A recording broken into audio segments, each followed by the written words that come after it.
டெக்சாஸில் திடீர்னு மழை பெய்ய ஆரம்பிச்சிருச்சு. நாங்கள் காலையில் ஒரு அப்பாயின்மெண்ட் இருந்தது. வெதர் செக் பண்ணோம். மழை எதுவுமே இல்லை. சரி போயிட்டு வந்துடலாம்னு சொல்லிட்டு கொடை கூட எடுக்காமல் போயிட்டோம்.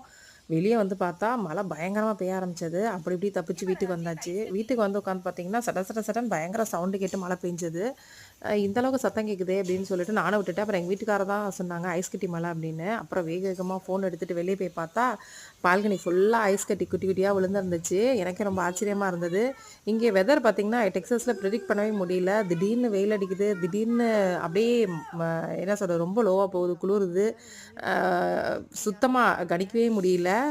அந்த மழை பெஞ்சு பார்த்திங்கன்னா இடம் எல்லாமே பயங்கர தண்ணியாக இருந்துச்சு. இந்த முயல்குட்டி பார்த்திங்கன்னா இங்கே யாரோ வளர்க்குறாங்க எங்கள் அப்பார்ட்மெண்ட்டில். அழகாக பார்த்திங்கன்னா அந்த தண்ணியிலையும் ஜாலியாக இங்கிட்ட அங்கிட்டும் 2 பேர் இருக்கிறாங்க. 2 பேரும் ஜாலியாக விளாண்டுட்ருப்பாங்க. நான் அவங்கள அடிக்கடி பார்த்துக்கிட்டே இருப்பேன். இன்றைக்கி தான் வீடியோ எடுக்கிறதுக்கான சான்ஸ் கிடச்சிது. ஸோ உங்களுக்கு வீடியோ எடுத்தேன். அங்கே பாருங்கள் தூரமாக நிற்கிறாங்க.